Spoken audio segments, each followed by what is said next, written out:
Assalamualaikum warahmatullahi wabarakatuh.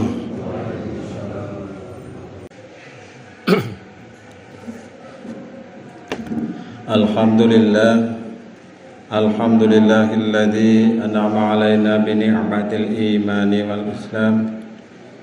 Asyhadu an la ilaha illallah wahdahu la syarika lah wa asyhadu anna Muhammadan abduhu wa rasuluh. Ayyuhal ikhwan taqullaha haqqa tuqatih wa la tamutunna illa wa antum muslimun. Qala Allah ta'ala fil Qur'anil Karim, a'udzu billahi minasy syaithanir rajim. Bismillahirrahmanirrahim. Ya ayyuhalladzina amanu taqullaha wal tanzur nafsum ma qaddamat lighad wattaqullaha innallaha khabirum bima ta'malun. Subhanallahul azim. Amma ba'du.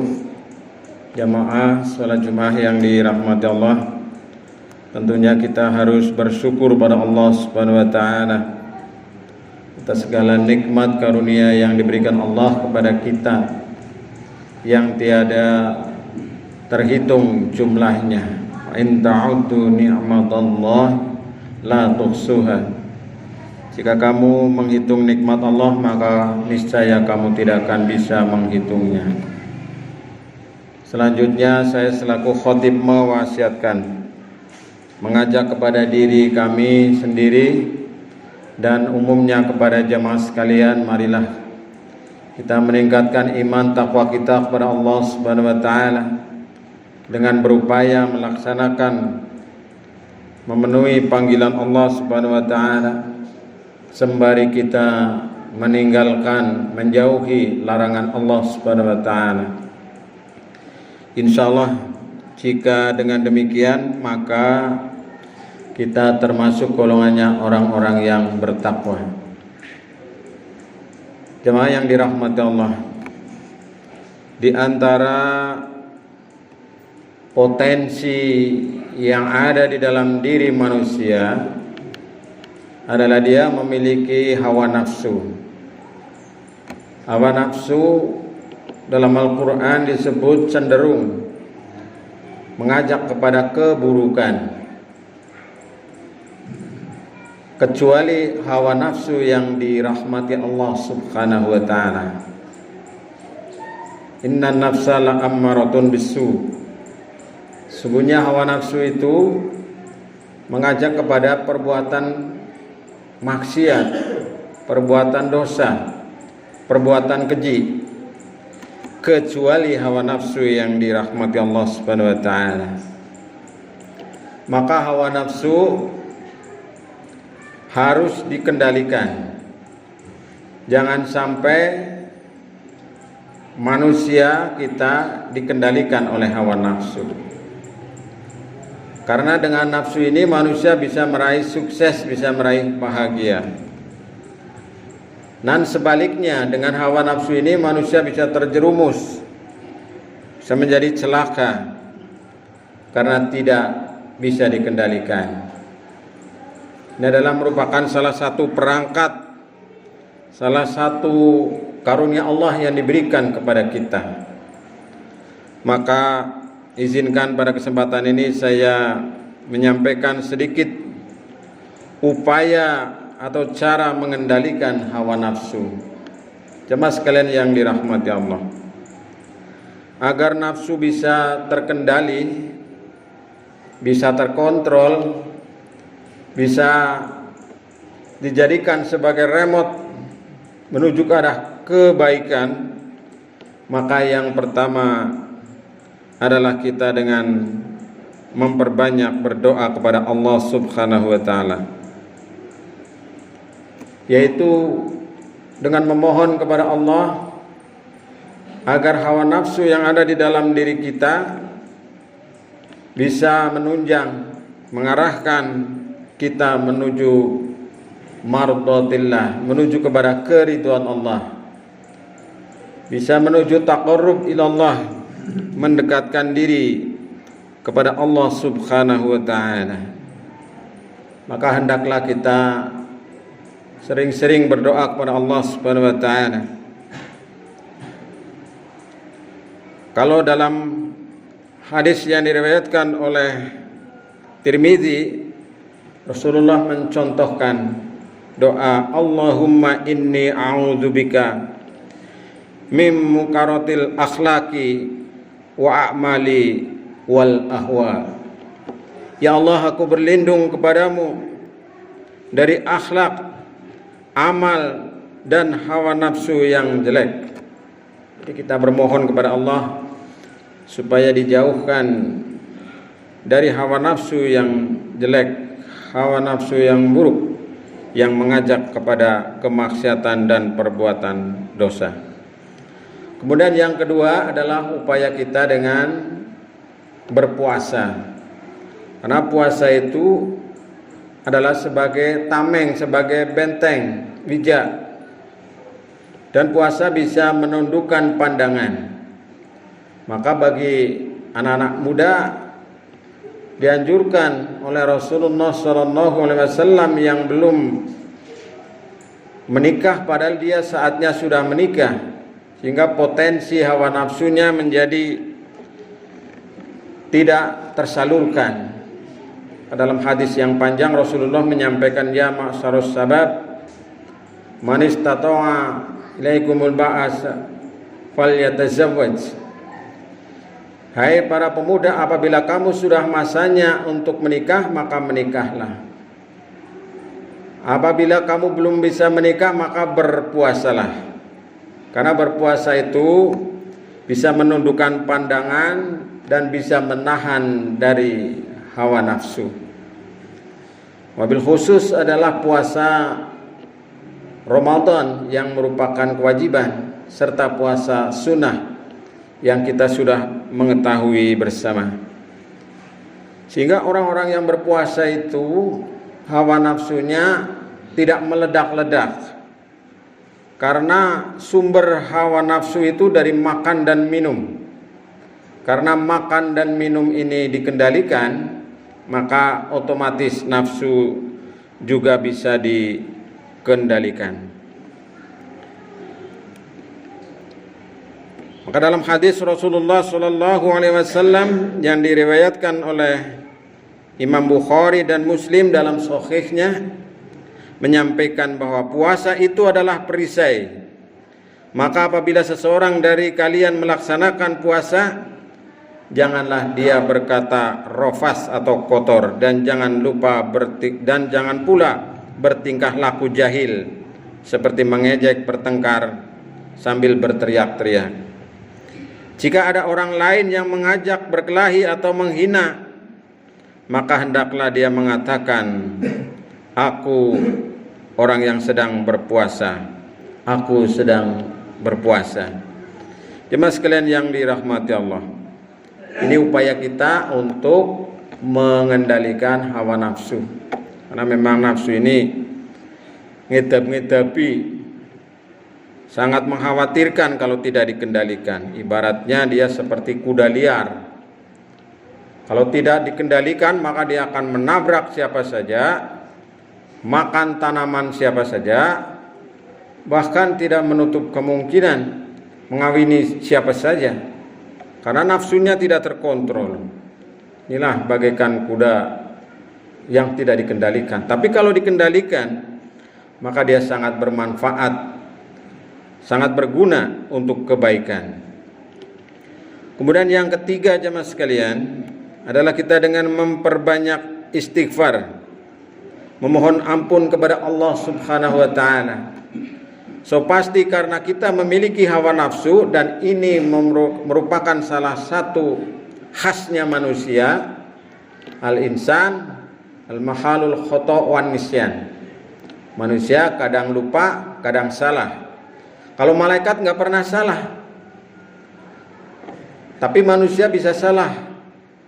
Maka kita ketika bersalah, ketika kita berdosa, mohon ampun kepada Allah Subhanahu wa taala dengan mengucapkan istighfar, astaghfirullahalazim.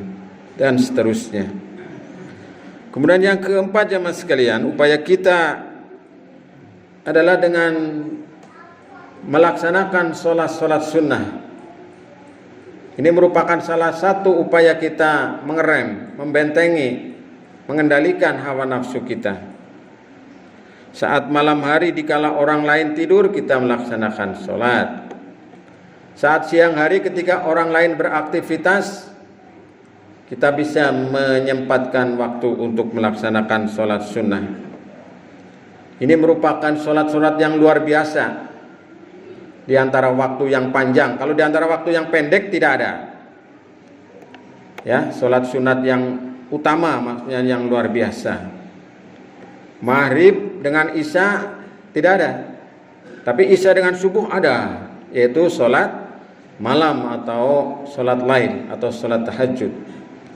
Antara subuh dengan duhur karena lama ada sholat yang utama, yaitu sholat duha. Kemudian antara waktu duhur sampai dengan asar tidak ada. Demikian pula antara asar dan maghrib. Maka jamaah sekalian, dengan melaksanakan sholat ini akan semakin mengontrol hawa nafsu kita. Kemudian yang kelima adalah dengan menjaga pandangan. Mata kita adalah merupakan salah satu media, salah satu sarana yang bisa menggebukan hawa nafsu. Karena orang melihat sesuatu yang menarik, yang menggairahkan, yang merangsang, kemudian timbul hawa nafsu.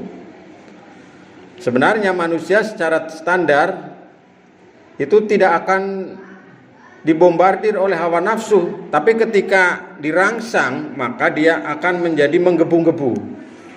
Ini biasa saja sebenarnya. Ketika kita dalam suasana yang biasa gini biasa.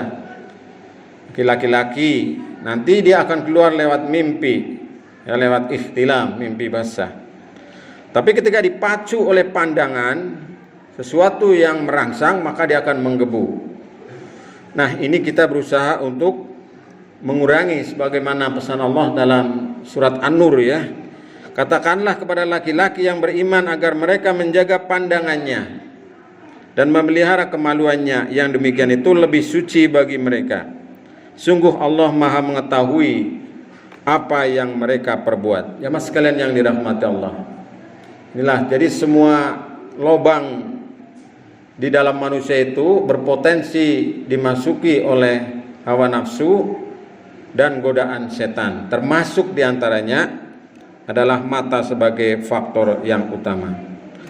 Jemaah sekalian yang dirahmati Allah. Kemudian yang keenam adalah dengan kita memperbanyak membaca Al-Quran.